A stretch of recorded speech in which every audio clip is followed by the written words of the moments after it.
Live on Junkhead, we've got Parker and Z. Man, we're chilling in the fucking crib right up here in fucking Cincinnati. You guys came up for the weekend. We're like, man, we're going to chill with the boy, see what's up. Had to do it. First time in Ohio. Oh, ever. I promise. Make sure you get the mic when we... First time in Ohio. Yeah, same here. So that was Parker there first, and then Z second. It's kind of cool. It's kind of nice to have both of you gentlemen up here. We get to do a live podcast. And I'll tell you what. I'm going to drop something fun. We like to watch crazy things on this podcast and do silly stuff. So, for the listener, if you want to check out Pharmesthetic, Pharmesthetics on Instagram, you can kind of check out what we're looking at. This is kind of fun, and I think this is a great lesson in sometimes things happen for an accident. People don't intend them for what they're going to be, and you end up with something that's just truly wonderful.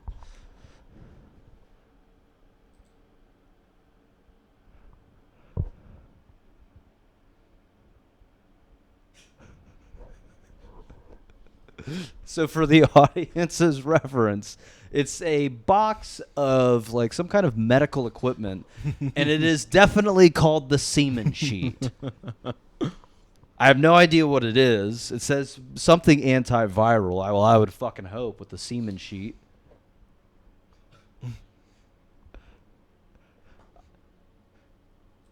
And what I love about this, again, they don't know what they're doing. They have no idea what they just said. First thing that you see in the ad, keep out of reach of children. Yes, I will definitely keep the Cemensheets out of children's reach. Mm-hmm.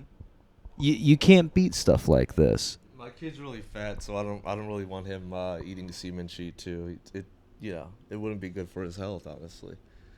Dude, I'm just gonna start holding my microphone over too, just so it looks like you're like speaking from the. Well, you just stand in the middle, and it just looks like you're like a politician in front of like those 30 microphones. Like, Mr. Jordan, tell us, how did Charles Barkley keep you in a stranglehold in the playoffs? Do I talk in this mic or this mic? It's kind of fun. I mean, I guess we could do it.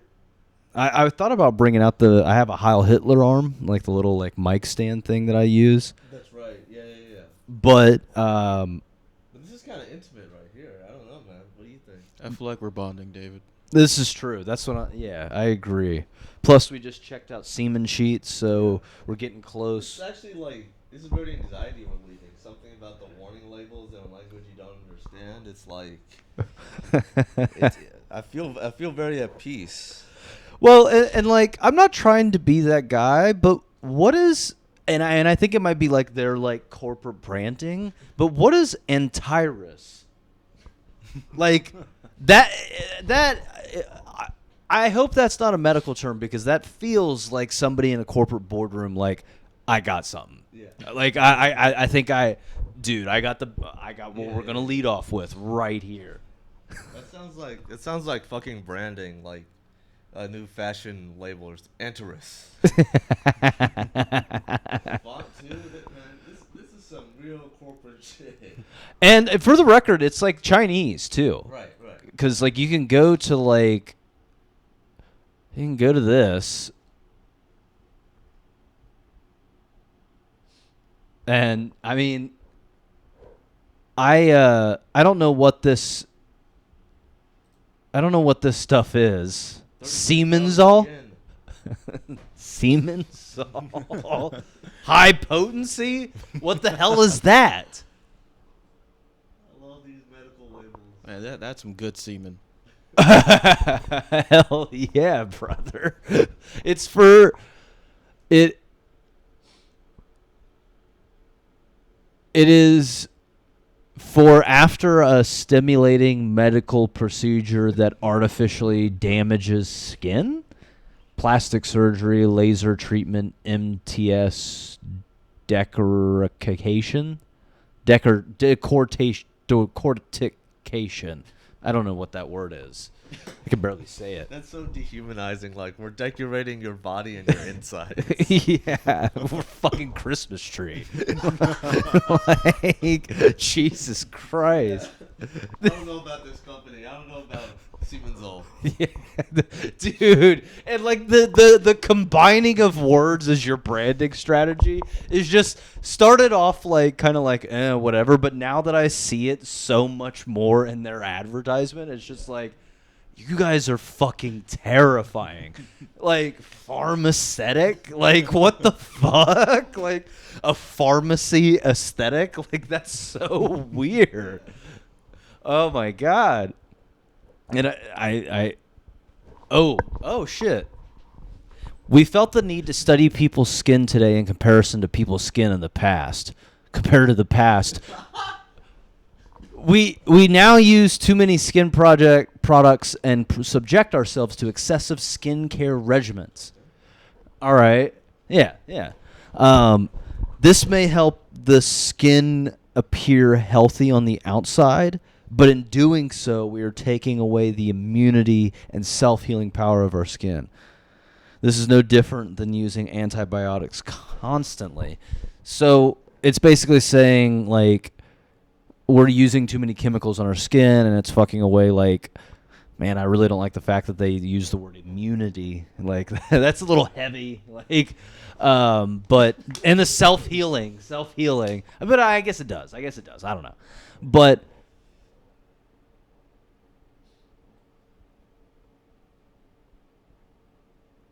oh my God, this is so that's exactly what it was. It's like, if you get, like, it's no wonder that skin procedures and skin surgeries end up causing more damage to the skin in the long run. Our skin ends up becoming unhealthy.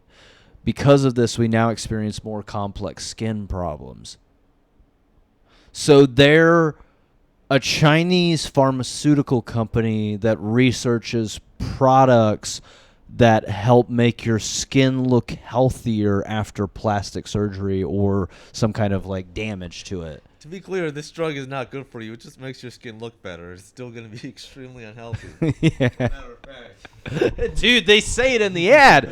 Conopidil is a complex product in many ways. Like, that means poison. Yeah. Like, Poison. like, dude, this is beautiful. Like, I'm so glad we brought this up on the pod. This is some good stuff here. Holy shit, there's I mean, it's just so much to take in with all of this. Okay, I want to go back. All right, so they've got it's very Squarespace-esque website. We'll X out of this. Okay, well, I guess we can't click that link.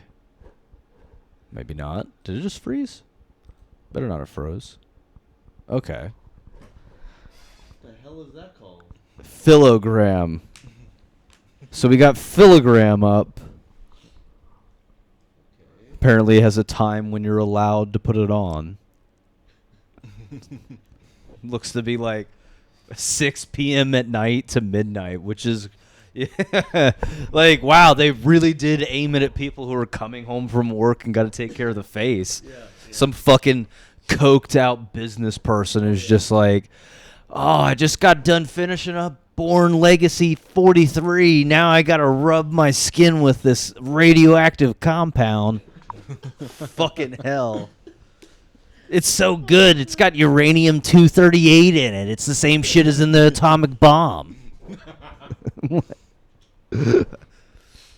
Oh, so this is just the same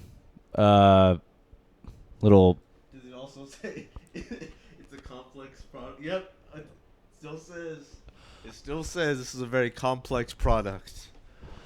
The most important thing here is to understand the skin features in people of different races, genders, and age groups. You Chinese motherfuckers. Like, what are you guys up to? And, like, look, I'm not trying to get canceled because I just said you Chinese motherfuckers, but that's scary as shit. Like, what the fuck? Like, what are they, like, in a laboratory, like...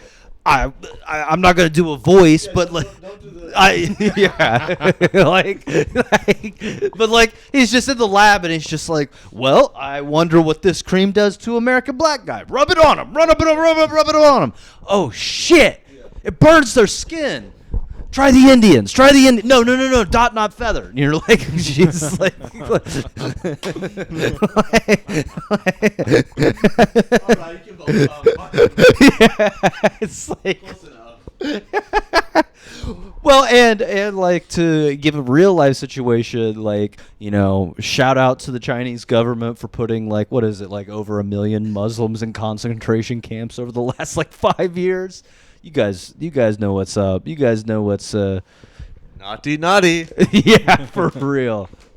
Actually, speaking of China, to kind of, you know, stay in this realm but still kind of talk about it or pivot off it a little bit. One of my favorite things about them is they don't teach their citizens about Tiananmen Square. They just don't say anything. A little educational gap for you there. Yeah. like he just fucking... Why is like 4 pages of the history book got big black boxes all over it? Don't worry about it. We're just going to move to the next section. You get an A for that. Like, holy shit. Little Timmy doesn't need to know about his history. He can sit this one out. Dude, okay. We can cut this if we want, but like I've actually have been like low key practicing a Japanese person impression. Okay. Cause like I used to live in. Most people don't know this, but like Columbus has like a really like all the, I don't want to say all, but a lot of the Asians in Ohio end up in like Columbus. They just seem to like the city. I don't know. Hilarious example. I used to get Italian subs from a place called Portofino's, which was owned by a Vietnamese dude. It's awesome. Made great stuff, but like you just walk in and he's just like, it's not who I expected. Like, but I've been like practicing and like what I love, because like Japanese is just much more like, I'm going, Sakura, Deguru. Like it's much more deeper stereotyping, obviously horrible. Don't do this in public, people. But what I like about the Chinese accent is it almost has like a tonal vocabulary that's similar to like African tribal languages, but it's like still like an Asiatic language. So it's like bing dong down da bang dong ding dong, and you're like, Just sounds like comic book sound effects. Bam pow. Wow. yeah, dude. It sounds like all the things that you like when you hit like 365 in like the keyboard, like different instrument setting, and it's like, like, look, I've been writing for fucking Nick DiPaolo for the last couple of weeks, so my stuff's gonna get real racist. Like, dude, imagine like Nick DiPaolo like running like Cartoon Network, but it like now or even in the 90s, and he's just like, yeah, so it's the Powder Puff Girls, but they're getting fucked by a couple of black guys. A couple of these Black Lives Matter dudes comes around, and one Antifa, he's there, he's fucking her in the ass, like. Powder Puff. Yeah. Oh, he's Dexter's Lab, but he's not a fucking queer.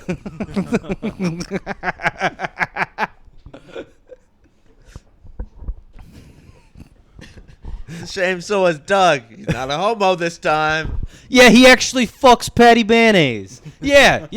I know, it's crazy. You thought that was a dyke, but it's not. He actually gets to fuck that broad. Just like a fucking like a deleted scene of like the Nick DiPaolo Doug, and he's just like, "Yeah, Skeeter, I'm really upset. Fucking turns out Patty's a fucking dyke. She gave me fucking blue balls." The one thing I'm glad is you're not a nigger, right, Skeeter? Skeeter's eyes get really big. What would Nick DiPaolo think of Rugrats? Ooh. Okay. So it's just like, yeah, we got a couple of babies there, and one of them looks like a fucking Jew. That's the Chucky kid. He looks like a fucking Jew. He's got Jew parents. That's what he is. Tommy might be a Jew, too. It's just Jews. It's just the Upper East Side of New York.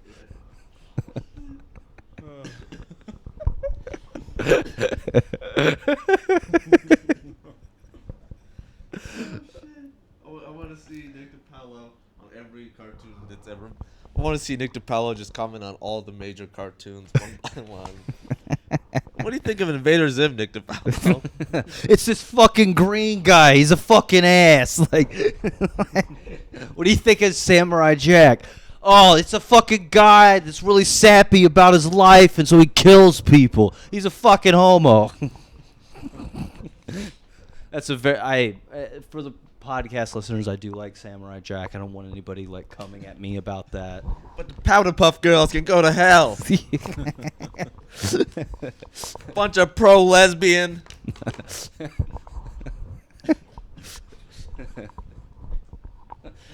I was watching the show and I was like, if I wanted to see three annoying dykes, I'd go back to the 70s and watch Charlie's Angels.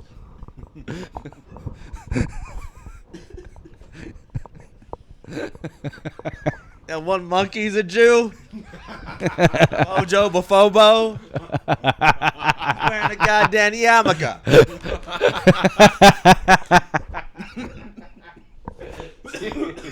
Nice. I mean, they made him the villain. It was a good start, but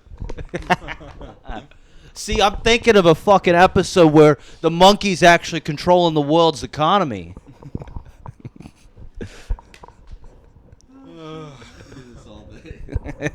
Dude, Nick DiPaolo. do some Disney. What's a Disney popular Disney cartoon? That's So Raven. He's showing lesbians how to be psychics. It's fucking Sabrina the Teenage Witch. It's this dumb white whore who thinks she can talk to her cat. It's not even real. Who's this Mickey Mouse motherfucker? That duck is a goddamn Jew. I like Rocky, but I don't like the fucking communists. That's not cool at all. Those Russian motherfuckers need to get out. I mean, it's a good practical message, but come on.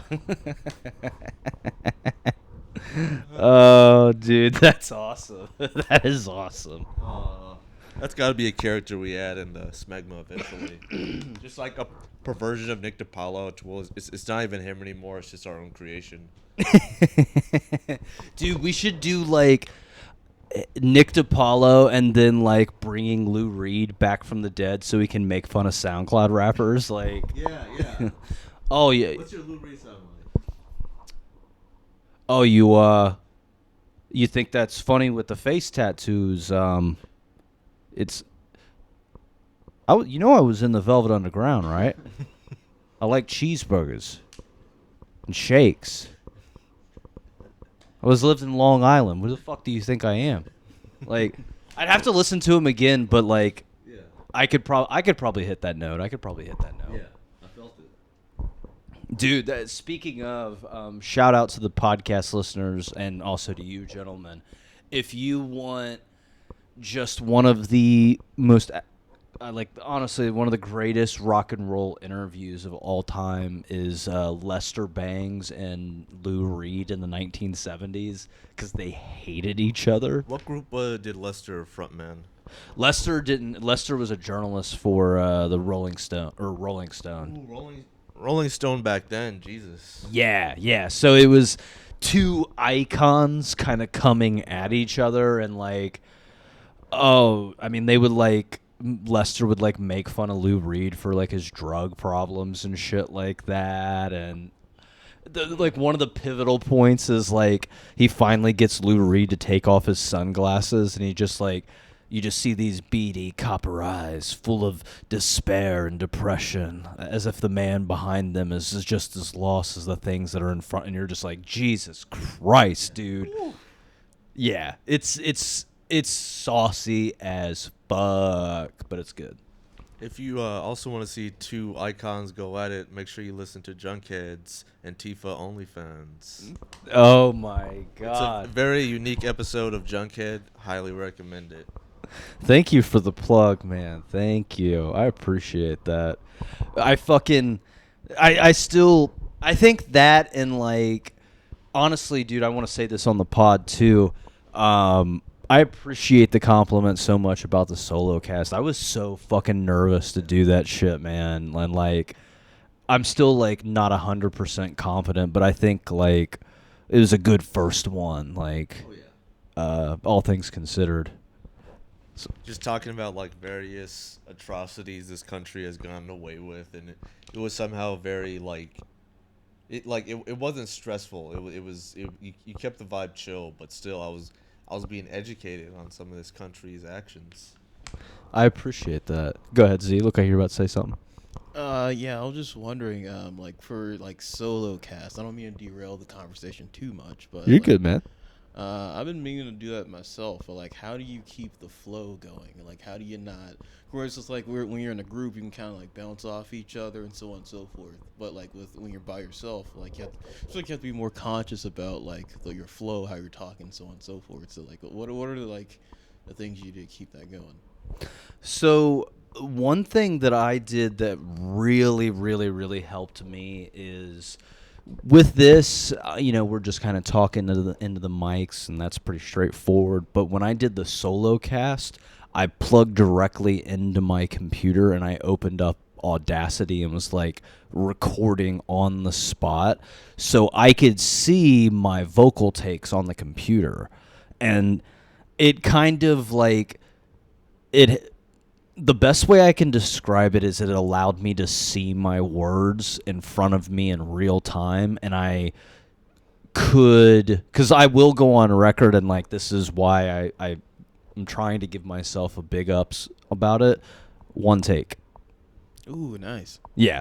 So I'm pretty happy about that.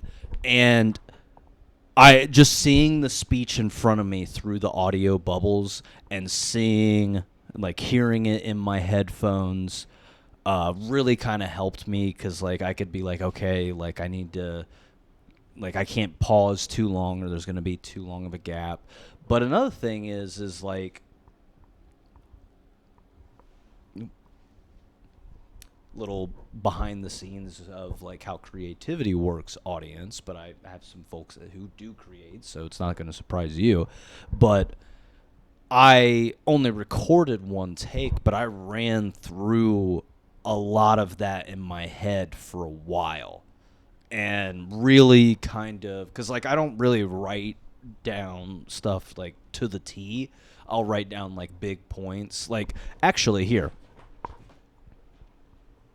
I'll show you what I wrote. And it's more than what I usually do, but it is like not that much. You can definitely tell spots where like I broke off of it and just kind of started to do.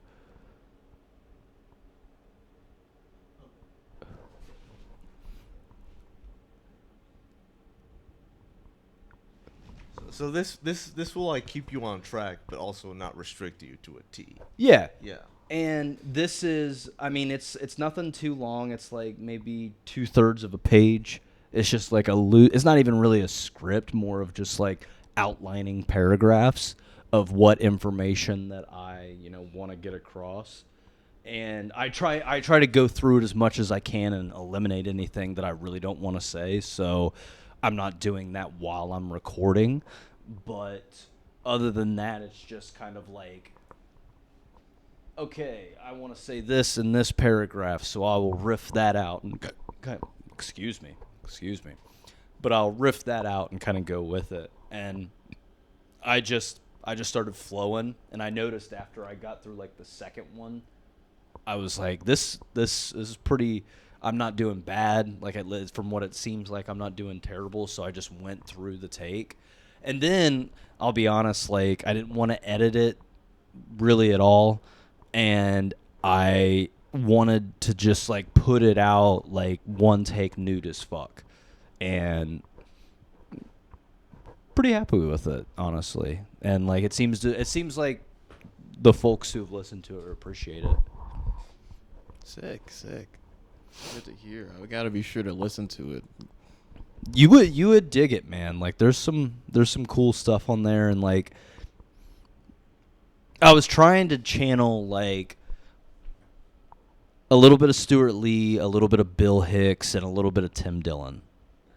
Like kind of all those guys kind of mixed in there, and I think I did a decent job of kind of doing that, but also sounding like me and not just like, you know, speaking in somebody else's voice. Yeah. Solo casting is a great exercise in self-confidence as well, just in performing. That goes with any art form. Doing something that's normally done with more than one person, trying it to do by yourself, it's just like it's pushing yourself. How much of this craft do I know to where I can just roll with it? It's true, man. I tried, because like I do the music kind of in a similar way, because I'm so used to writing. Like I've definitely collaborated with like, you know, in bands and stuff like that and made stuff with people, but I'm also like very much like a bedroom dwelling like music person who's just kind of making it in their lab, and like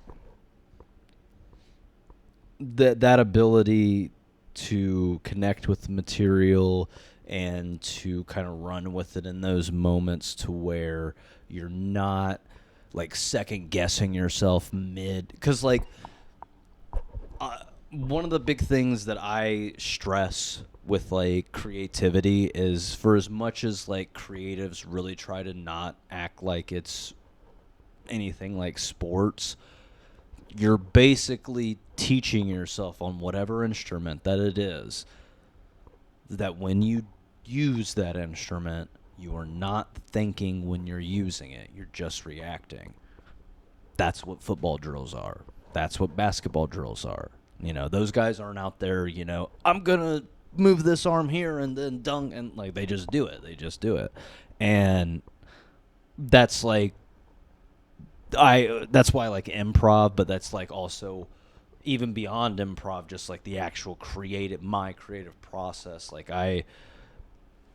like fucking Steve Albini, I just read like a little quote from him, and it was like, if it takes more than 7 takes, or if it takes more than 7 days to finish recording your record, you're fucking up.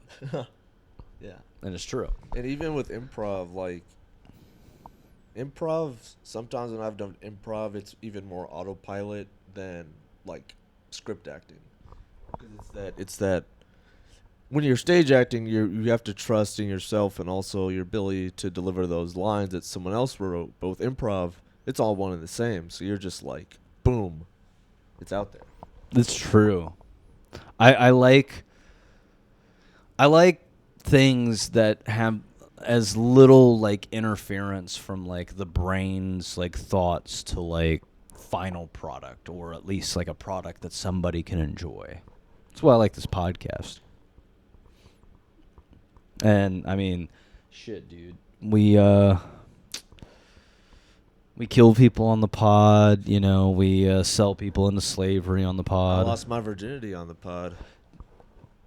Fucking Parker lost his virginity on the pod. Fucking, I mean, I got his buddy to do that Antifa OnlyFans, which, Kurt, if you're listening to this, I'm still waiting for those pics. I better see that fucking dick, bro. I'm not fucking kidding. I'm serious. Yeah, level 5 scrotum, bro. Let me see that meat, okay? Deliver, please. I know we haven't met, but hey, I'm open. Girth, length, I don't give a shit. Testes, show it.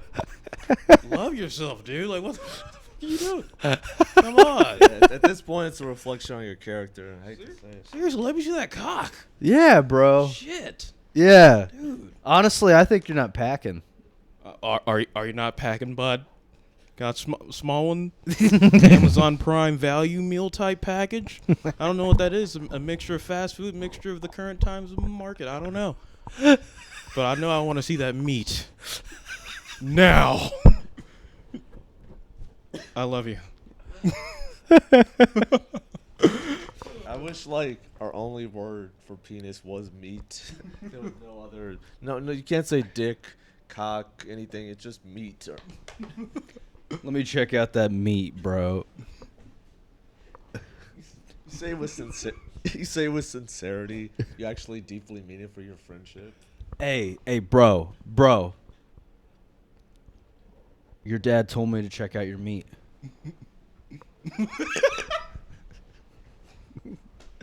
Just giving it like Oscar line, like Oscar reads and shit. Like,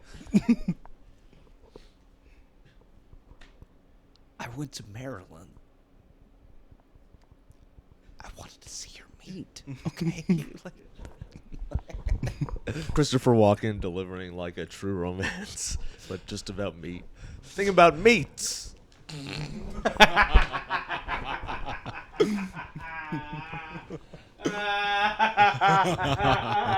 All meats alliance.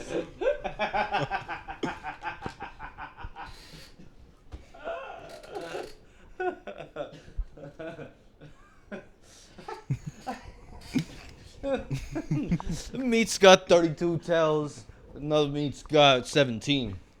My father, he was the grand champion of meat. Someone listening, see if Christopher Walken's doing like cameos or some shit like that now, and we could just write him a little meat script to read. That would be so worth it, dude. And Sicilians have the best meat.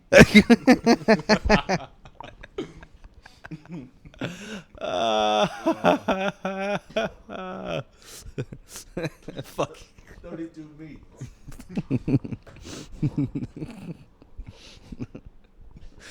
Just fucking Dennis Hopper.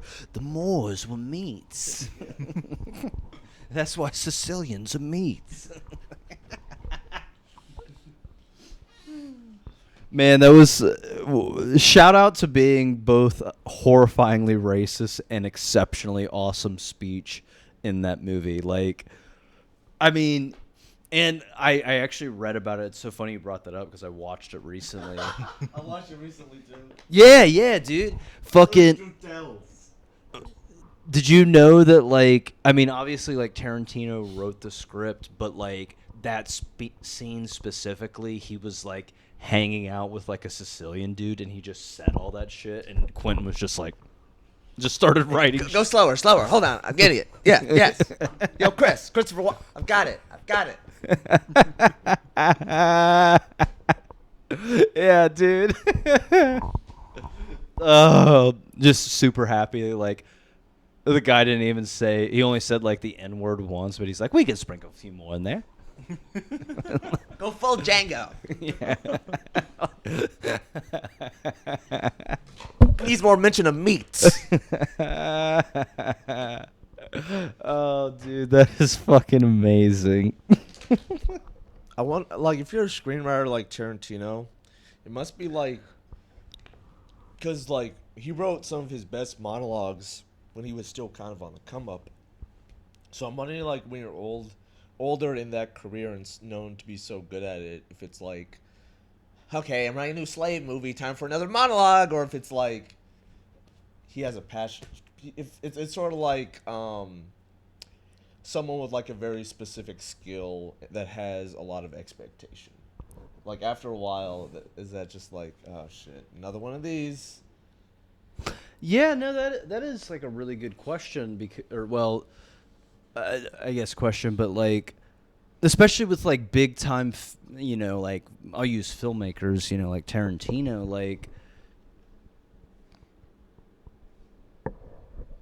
Like does like Scorsese, like, to give another example, does like Scorsese, like, does he feel like he just has to churn out like those like gangster flicks and stuff like that, or does he just have like enough like creative identity to where he's like, well, I know I can do whatever the fuck I want, and like I'll give you what I love about Scorsese is it's like gangster movie, something about a rock band in the 70s, gangster movie, Leonardo DiCaprio doing something. In one year it was like one decade it was like gangster movie, children's film, war movie.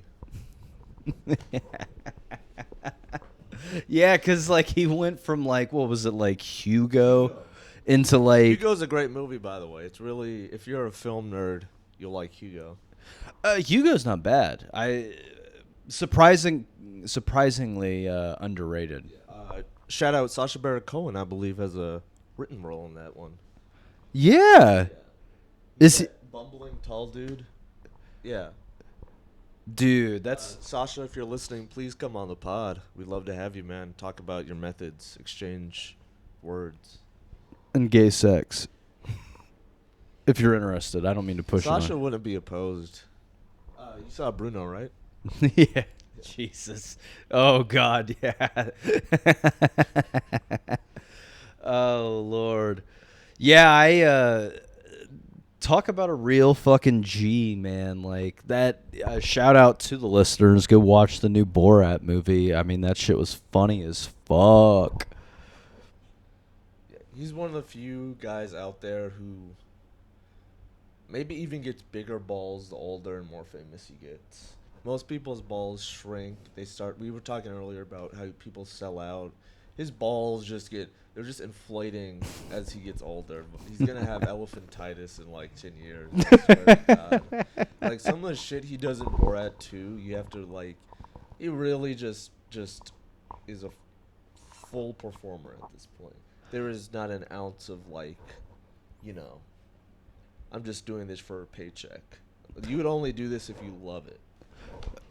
I really wonder what, like, it's a really dumb question, but like the man behind the mask with Sacha Baron Cohen, and like, because like, I mean, he was Ali G for so long, and then he became Borat, and like, I mean, he was still doing Borat on the Ali G show, obviously, and as well as I think he was doing Bruno on there too, right? Yes.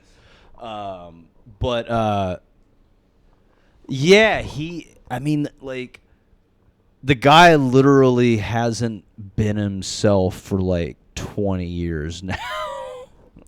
And it's kind of fucking wild. But still owning it. Like, not like breaking apart or. Does Sasha do interviews where he's not in character? Because I don't know if I've seen one. I don't think so either. Like, one of my favorites is him with like Patrice O'Neal back in like 2006. That shit was pretty awesome. Rest in peace to a true one. Yes. Sasha is definitely one of the most fascinating entertainers. And no one's been able to really do what he does as well as he does. I don't know how you guys even feel about that genre of comedy. I feel like it can go very unfunny very quickly. Yeah. Poorly. Yeah. Very much so. Because, like, you see people try to bite that style on, like, YouTube and Instagram, and it's just, like, you don't have the deft hand that he has for something like that. Yeah, it takes a lot of skill to, like, wrap around narrative, these goofy-ass pranks, and, like, a statement within, like, one film, and have that be some sort of coherent piece of work. It's really fucking awesome. Yeah. I love the fact, I mean, 14 years and just comes out and is fucking fire. Like, I mean, it, like, not doesn't miss a beat, I mean, and it's quick. Movie doesn't start out slow. Within the first 5 minutes, there's some really good fucking laughs. Like, it's a solid, like, it in a way, like, it really, like, made me hopeful for movies again, because there was, like, not saying there was, like, just bad films out, but, like, there was, like, some real hit and miss there for a while. And like it's good to see something like that inspired and that like well crafted. In your guys' opinion, what do you think is like one of the top mistakes these people who think they can do prank, man on the street, Sacha Baron Cohen style comedy is? Like, what do you think is the thing they're like, yeah, if you miss this, this isn't for you. You can't pull this off. Do you want to go first, C? I think part of it, especially with these YouTube comedians, is just they rely on being like a huge dick without like the cleverness that you see in like Borat, where it's just I don't know, it's just like, oh, hey dude, yeah, fuck you, you know, or like he's picking on some homeless dude for no reason, and it's just like, dude, you're just an asshole. And I think that's like they prioritize being an asshole over like some sort of like over comedic timing, or just with just not considering everything else that goes into good works like that with like Borat and stuff. I 100% agree. Like it's like none of the skill, but like 4 times the meanness. Yeah, And it's just like you're just being shitty to people and filming it. Yeah. Like some of that stuff like gives me. It doesn't even give me like I see them trying to be influenced by Borat, but I also see that like in reality they're landing in a much more like bum fights kind of vibe, and it's like that's not good, dude. That shit was awful back in the day. Like yeah. I know it's funny for us to laugh about it now, but it's like Yeah. when it was happening, it was horrid. Like it's like I honestly like in a weird way, like I don't want to say the death of the innocence of America, but like I think that and like 9/11 and like a few other things for our generation was like the moment where it was like, oh yeah, this is just awful here. People were terrible. Like, do you remember in like bum fights? Do you remember the Steve Irwin character?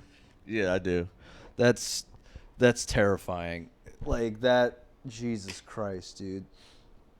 And on that note, I've got some Steve Irwin outfits we can all put on. No, I'm kidding. Yeah, that. I was also thinking about CKY back in the day. CKY? CKY? Did you ever see that? CKY? Yeah. That was the precursor to Jackass. And it was like Bam Margera, because like what happened was Bam Margera and his crew were like making films, and that was the CKY videos, and it was like a mixture of like Jackass style pranks, and then Bam was obviously like a huge skateboarder, so there was like a shit ton of like skateboarding vids and stuff like that, and then the little fucker would like mix in sex tapes with his girlfriend. So you'd just be watching and then it would just cut to him getting his dick sucked in a car. Like he inspired a whole wave of like skateboarder dudes. Like I saw one of my friends in Springfield. I am not going to give this girl's name out. Do not fucking ask. But I saw her get dick the fuck down on a skate video.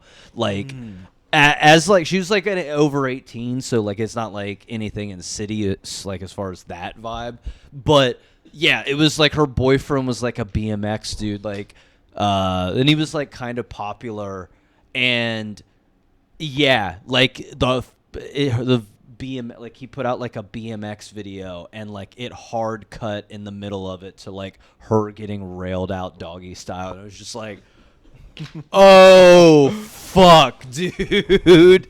But yeah, CKY was like the precursor to all of that shit. That's why like Bam does have like a little bit of clout, is because he legitimately started that like whole vibe. That's great. You just put like all your greatest skills in one video. It's like, here's some of my music, here's some of my skating, here's some of my pranking. Oh, and here's Britney's vagina. Pretty much, dude. Like there was one where like it cuts and it's just like his girlfriend driving the car and he just like pulls her skirt up and just starts fingering her pussy while she's driving, and it's just like, Okay. All right. Where did one acquire these tapes, these VHSs back in the day? So this was in the time of gas station stuff. So these were like the original. This and bum fights were like the original, like gas station and like video store counter like purchases that got big in America. And I found out about CKY through a friend. My folks weren't, that's not their world at all. But like I had a buddy whose like dad was just kind of like cool guy or whatever. And like I went over to his house one day and we watched like, I think it was like CKY 2 or something like that. But I mean, they were funny. I mean, like there was like a hilarious recurring, I think it was a recurring bit of like, Rob himself, that dude, they would get him to piss on an electrical fence and just like fucking like fry the shit out of himself and like I'm just gonna type in CKY so I remember this. yeah, it's honestly, it's probably like cut down because of gratuitous sexual shit, but it might be on YouTube. But yeah, no, that was because, like, I was doing the podcast with my buddy from high school last night, and we were talking about, like, we didn't have, and, like, you guys know this, too, because you guys are close in the age that, you know, I'm in, but, like, we lived in a time where, like, cell phones weren't huge. It, like, became a thing. And in the, like, early 2000s, when I was, like, 10, 11, 12, 13 years old, you didn't have Facebook, MySpace, anything like that, so you just had all of that shit, like, it was just kind of off in the distance, you know, like, it wasn't there. So we were just inspired by what was on TV, and we were all watching Jackass, so it was so funny, they put that, like, disclaimer at the front of, like, the Jackass, like, do not try any of this stuff at home. That's all we did. Like, I remember, we were talking about it last night with my buddy, and, like, me, Cody, my buddy Casey, and, like, a couple other friends would go down a long country road and practice, like, tuck and rolls out of a car at 30 mile an hour. Like, no reason other than to just get hurt. Like, and, like, be excited to do it. Like, oh, man, let's go smoke cigs and jump out of a car. Like, like it's just, it's a wild time. Have either of you guys seen Superhuman, the YouTube channel now? No. Yeah, in the vein of like things that are just hurting yourself. Yeah, it's this guy. His whole channel is himself doing physically harming stunts, and he's only broken like a couple bones and fractures over the time. If we have time, we can look up a quick snippet. His videos are only about 10 seconds, but yeah, he's not really a svelte guy. He doesn't look like he's built too sturdy, but he goes out, does these 10-second stunts, and he uploads a lot, and we're just wondering, how is his body just not shredded cheese right now? What's Superhuman? Superhuman, that's right. I need a Jamie so bad. This guy? Oh, he's got 2 M's. I like. Yeah. Wow, he's doing reviews now. I wonder if something bad happened. Go to just videos up top. And, Do like most popular? Yeah, exactly. Most popular. Yeah, just check out a couple of these.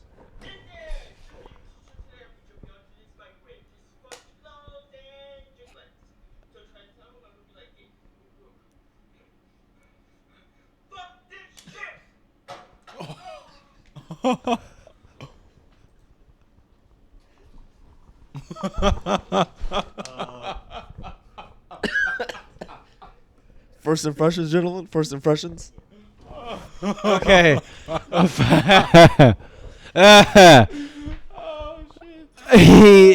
I think that's a microwave that he hit, and like this dude jumps off the front porch and tries to flying elbow CM Punk style into the fucking microwave, and that shit just is like, nah, it rejects him like just brick, straight up brick, and I'm pretty sure he's gonna need like Tommy John surgery to rebuild his fucking elbow, dog.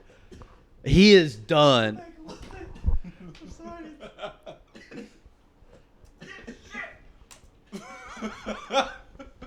That's a break. That looks like a fucking break right there. Jesus Christ. Holy shit. Big break.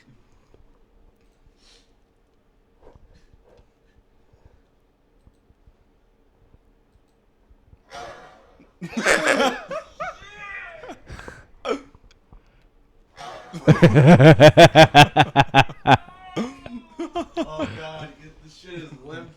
It's discolored. What a fool. Not a big guy at all. This guy's like 4'3". This guy is not really buff, and he does this shit. Before every stunt, every fall, fuck this shit without fail every time. Fuck the shit.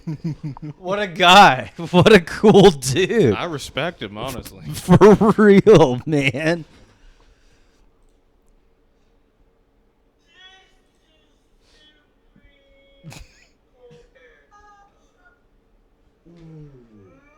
Don't do it.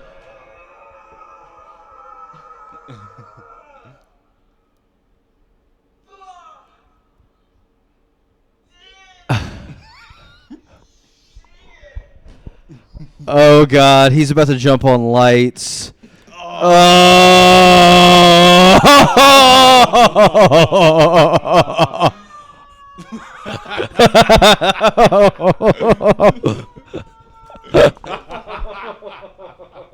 No, hold on. Fucking lights. Dude, I have to. Okay, for the podcast listeners, I'm going to mic the sound of this so you can all hear this.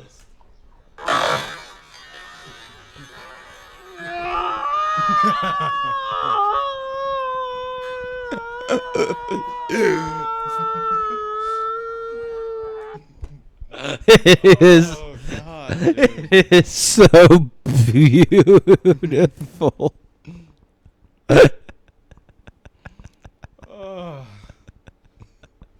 You guys need to show this guy some YouTube love. His views don't even have it barely hit 1 million. This Yeah. man is dedicated.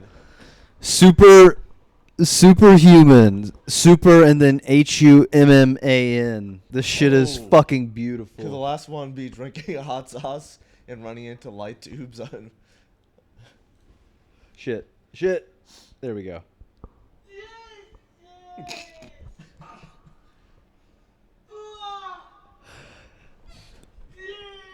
I really like watching it in slow-mo too. It's so beautiful. All right, he's drinking the hot sauce, and he's going to run into light tubes on a wooden fence.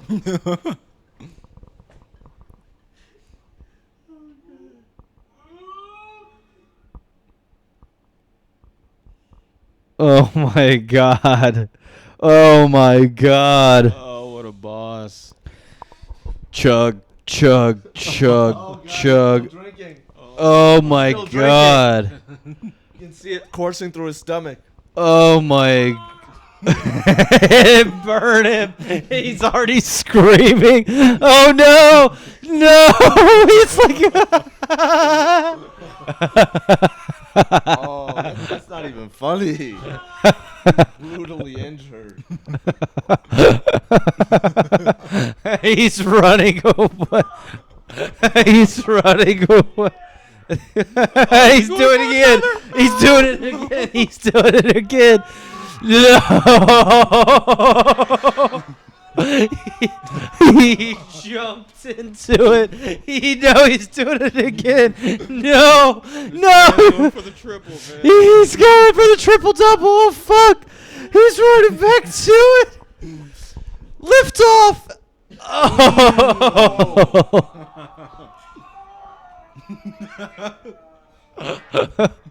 Okay, stay down, buddy. Yeah. It's over, man. Please. Don't get up, please. Look at his rib. It's fucking cut as shit. His rib is over. Oh, I'm fucking crying. R.I.P. Red. Oh, dude. Yeah, some of these as soon as the camera cuts, he either passes out or starts bleeding profusely.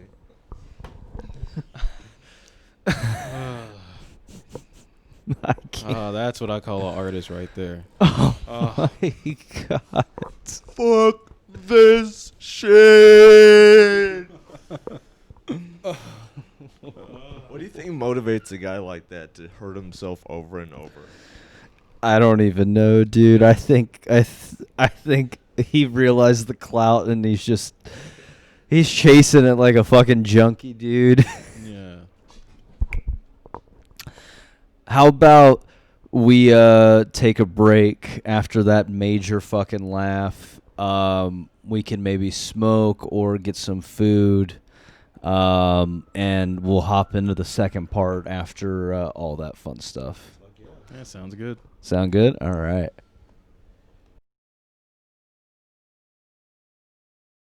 Leave the kitties over? I honestly should create an Instagram account. Fuck yeah. Those puppy accounts, Jesus, the way people monetize that. Use Rita to push Junkhead. Yo, That's kind of awesome. yo, we can get the cat stands. We got a loyal fan base. Yeah, make it a mascot. Yeah, shit. We can do some experimental art like with that, man. Just. All right, I'm gonna click it on. We're back after having a lovely dinner from the Corinthian down the street, and Rita's gonna have her own Instagram now with an OnlyFans account. You know, she wants to sell pussy pics, and that's her lifestyle choice. You know what I'm saying? Yeah, hey, good pocket change. Yeah. Well, and she doesn't pay for fucking rent any other Right, way. right. It's about time she makes some goddamn money. Yeah. Earn your keep, okay? I am your dad, and I shall make money off of you. Uh-huh. In a weird way, like, I run the OnlyFans account because obviously no thumbs. So, Yes. But. but, well, I'm like her pimp. It's kind of cool. Yeah. You're the pusher man. The pusher man. Hell yeah. Hell yeah. You got like dollar store cat glasses on with the star cutouts and shit. That's amazing. Oh my god. So, You about to say something? No. Okay. well, we were gonna like do a little close out of the pod. Did I ever like do the question mode thing with you? Or like, I think I started that like after we started doing episodes together, but I don't think that I ever asked you guys the questions. Why don't you throw the question at us? Okay, So so yeah, because we have done questions with you. Don't know if it's a specific style. it was like have you ever sucked your own cock, that kind of stuff. Yeah, that was the Okay. our first step. Okay, alright, so I did do that with you, sorry. For the podcast listeners, my fucking memory is You guys goddamn gotta go back. It was a great episode. Yeah, that was a fun one. That was a long one too. Like Yeah. every riffs were great with that shit. Yeah. Right out of the gate. Smegma on the way. Smegma. Hell yeah, dripping on your floors, your walls, your TVs, your laptop. Watches, please. I don't know what else to say. Sorry. Hell yeah. Hell yeah. Oh shit. At what point? Never mind. I'm not gonna ask that question. I'll tell you. At what point? Like, what's your tolerance for smegma? Is it like I see a couple specks, or is it like, you know, I can deal with the smegma. Just kind of close it up. Like this is. I'm gonna be mad real about the situation. I do not know, and maybe it's by my brain pushing out of my subconscious, but I don't know if I've ever seen it like live in person. It is a sight to behold, a work of avant-garde art, if you will. I mean, according to all the pictures that I see online, it looks pretty fucking we'll use spectaculars. Yeah. Like, It's like the man version of like salmon when you cook it and it has the white stuff. Yeah, it's like a delicious meal. Yeah. It's great. dude, I already didn't like fish. I think you just ruined it like completely. Like now, every time I see salmon, I'm just gonna think of that exact bit.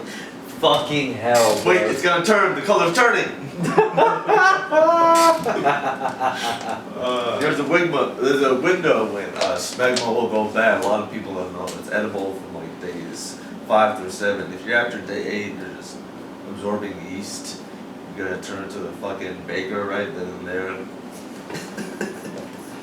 You got fucking crown cakes growing in your pussy. If you try and this smegma too early, you'll get some other things in your nostrils. You know what I'm saying? Oh my god. We are not shaming smegma lovers. I drink smegma. I'm drinking that shit right now. Get it bottled. Yeah, drink real quick. Oh, there we go. He's chugging that fucking Tastes snake. like smegma. It's like those stereotypical like black cartoons where they're advertising a product. Get some aquadence smegma. It's smegma rooted. Rubbing it off, rubbing shit. That rules. Yeah. What do you? Quick segue. What do you think of like those animations? Like, do you think we're so far away from that level of racism we can just kind of watch it as like, wow, this is beautiful. I find a certain beauty in like Facebook racism and like just like kind of casual shit that like white people, mostly white people, like I don't see like the kind of like casual racism that you see in like white people with black people, because by and large like y'all have to like, you gotta fucking like, you live in mostly communities that are multi-ethnic, so like you're way more used to it. White communities are white communities. So for me it's just like they have like a way harder time of picking that shit up, so it just kind of goes by unnoticed, and then like, whereas like different types of folks are just like, no, wait, hold on, and just like will point it out automatically, and that's a good thing. Like both are, Yeah. I was just listening. I didn't have a particular response to that wisdom right there. Oh, I wish I was that smart to call it wisdom.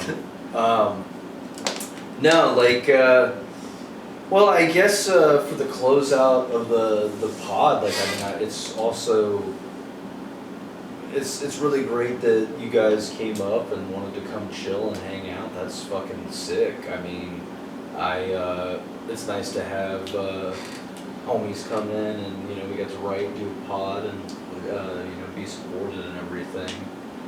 Is there any specific topic you gentlemen like wanted to bring up on the pod? Anything like that? Nothing's coming to mind right now. Just trying to let people know we are working on content, and when it comes out, it's gonna be lovely.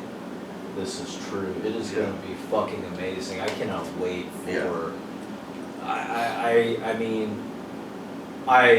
it's going to be so good. It's going to be so fucking good, and I will show you the video I've got working actually. Ooh, okay.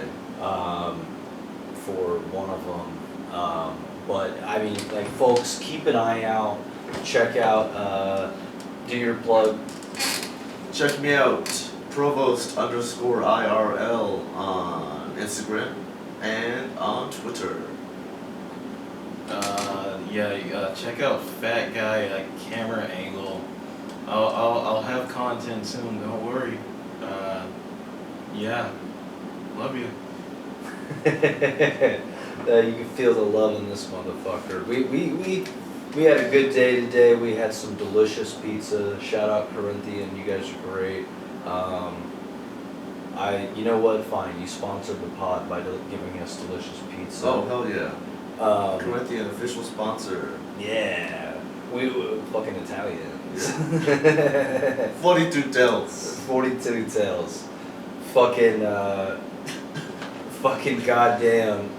I'm so happy that we like, cause Z hadn't seen that before, right? Yeah, like for the podcast listeners, we got to drop the Sicilian speech from True Romance on Z, and he rather enjoyed it. It was a fun time. I also like. I'm gonna be ordering a box of Cemensheets tonight. Oh yeah.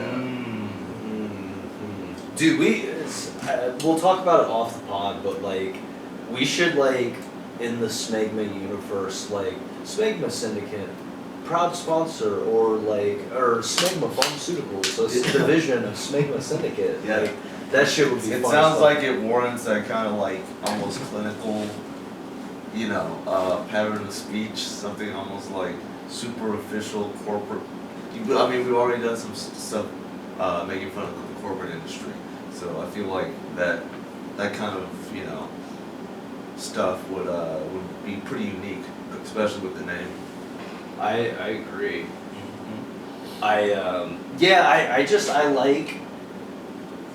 like the mix of like really specific corporate language and then like really chaotic imagery. Yeah. Because like especially with like the filters and stuff that we put through like the videos. I mean, it looks like a very, very specific lens that like has a lot of different influences, but it's definitely like, I can say this with great pride, it is our product. It is something that we created. It's in our voice. And I and the rest of these fine gentlemen here are super stoked to share it with you all, if I can speak correctly. All sorts of ideas cooking. This is true. Yeah. This is true. All right, gentlemen. Now all we need to do is get, Yeah. Jacob. You guys don't know who Jacob. Actually, you guys, Junkhead listeners do know who Jacob is already, but I'm gonna try and get him more in the fold today. He's an amazingly talented guy. Yeah, I think he's on episode King COVID. Yes. Yeah, that's him. Jacob's great. Stone from Memphis with fucking serial killer episode. That's a good one. Yeah. And the Wagoneer episode. Stone's next time he comes on, he'll probably be playing some more music for those. I know a few viewers said that live music was crunk. Dude, they used the specific word crunk and it was so fucking cool. It was beautiful. Yeah. No, it was a guy who like literally looked like Lil Scrappy from like back in the day. It was like, dude, I'm so glad you're a part of our listeners. Oh, dude, this is why it's so great to share create a comedic hive mind with Z and Parker. You guys are fucking excellent. Oh yeah. I feel like we've all been collaborating for way longer than we actually have. I feel like this is like all our collective goals are all just kind of clicking at once. Honestly, it's kind of fun you brought that up because it's like,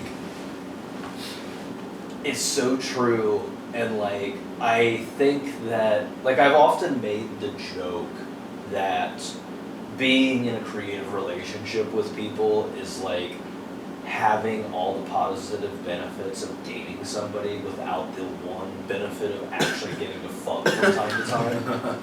So like, you don't get the like, oh man, we got some stress built out, well let's go fucking tear it up, like, you know what I mean? Fucking, it's just like, no, play the scale again. Alright, run the video through, you know? But like, I've also like,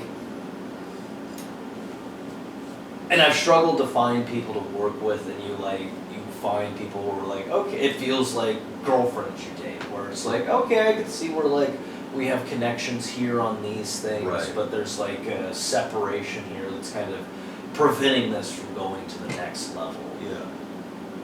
With you guys, it just, and I, to both of you, it was just like those like love stories where it's like, oh, we got married after like 6 months and then we were together for 45 years. Exactly. Like it's just like, yeah. oh, like we're all writing in the same tone. We we like the whole group is literally coming together in this weird way with all of our different stories and backgrounds. And, Oh yeah. I mean, just everything. Yeah. It's literally insane that we had no idea who each other in our lives were like 3 months ago. Yeah. Like just thinking about that.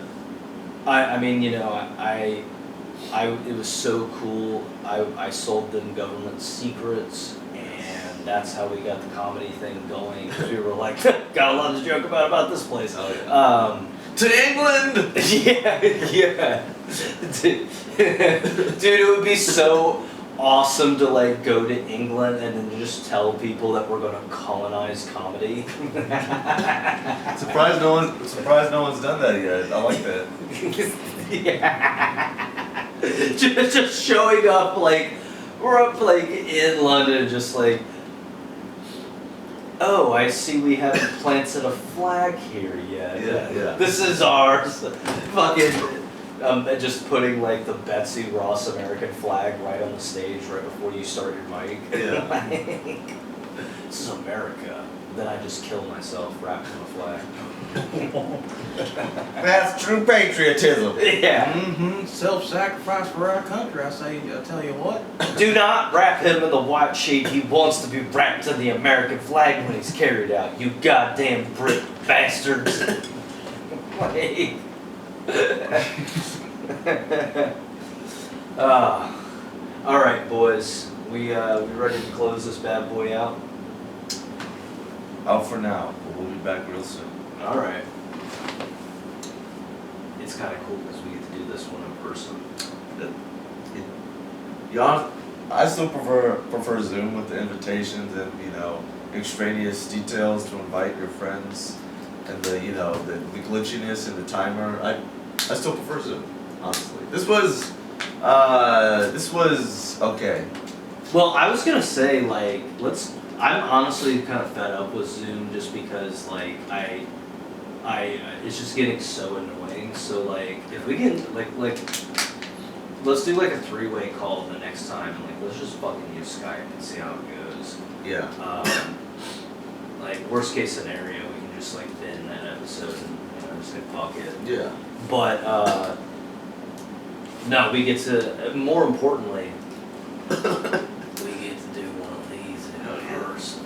Take out the head. Yeah, you gotta get the good proper Junkhead salute. I'm out in the pasture, looking out over in the valley, Hudson Valley, in the concrete jungle. See, y'all thought that I was actually saying all this shit in the middle of Idaho, but in reality I've been in New York City this entire goddamn time. That's why all those celebrities keep popping up.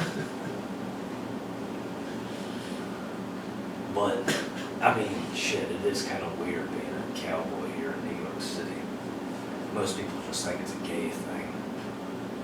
God, I'm beating more dick off me than a fucking black guy in Harlem. It's terrible what this guy looks like. It really is. Really terrible. I see it in the streets. I see that bald eagle that keeps picking up celebrities. He's tired. He doesn't even want to go to work anymore. He works 63-hour weeks. The passion's just gone. Yeah. His wife's about to leave him for an actual bald eagle. He's got an afro.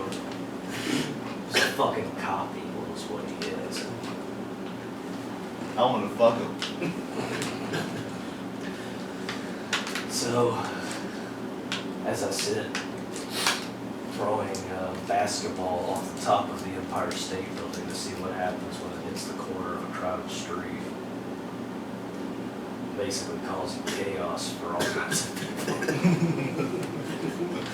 I'm not even gonna lie. I hit like an 8-year-old and just splattered. There's just nothing left. Thank God for my helicopter. I've never gotten away with these crimes. It's kind of wild being a maverick. I can tell you that. Saboteur, raconteur, you call me anything. Maverick, when are we gonna get that Maverick solo cast? The fans are wondering. That would be cool to do an entire podcast like this. I think I can honestly pull it off. You know, just talking about gay sex in the valley.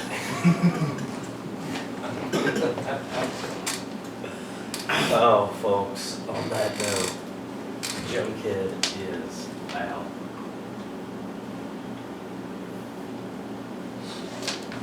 Hour 15. Nice.